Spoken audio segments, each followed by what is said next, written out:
Be ready. 5 seconds.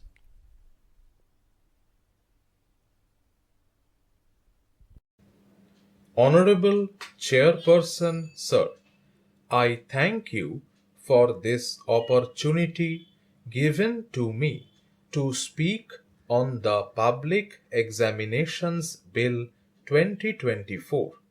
This is quite an interesting bill that the Government of India has brought into this Parliament. I understand that when the government has seen through all the setbacks that have happened in the previous years, when a law is being enacted and is brought in the Parliament, it means that there had been some bad instances in the past and are now bringing a law.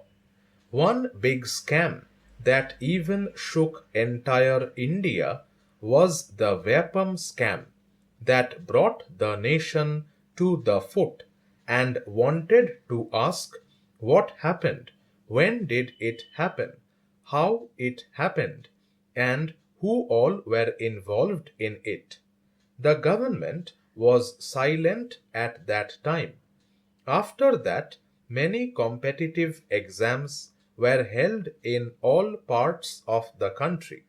There was news in the newspapers and on television that people were jumping into the windows and prodding the candidates.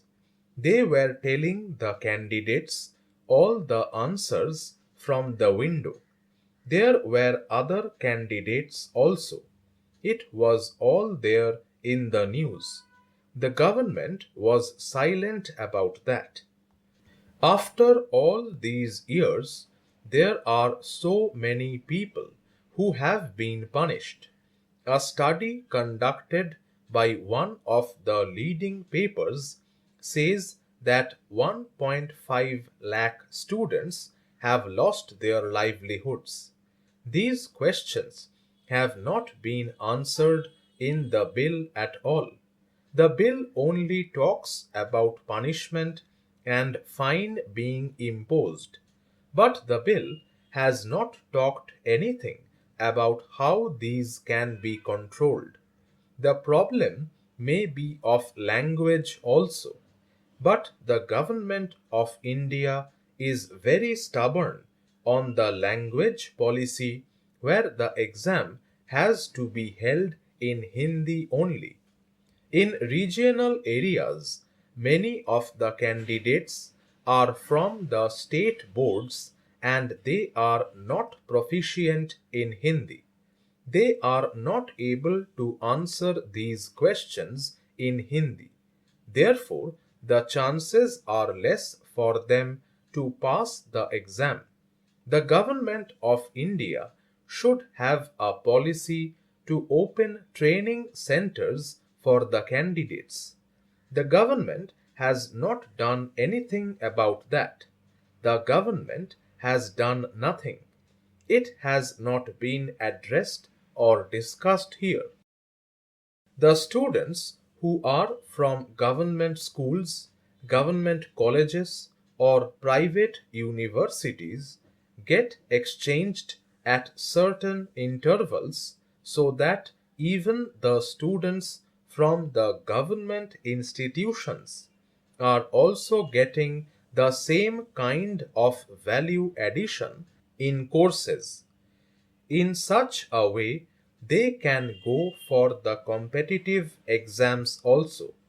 Therefore, the well being of the candidates is being taken care of. They fairly perform in the exams. The government constituted a committee. The states have not been consulted. The states are not being involved in these committees. An arrest can be made with a warrant and a bail will not be a matter of right. To summarize my submission to this august House, I request the Government of India to break this barrier of language. This is number one. Secondly, please involve the states. Encourage the states. Give them the required funds.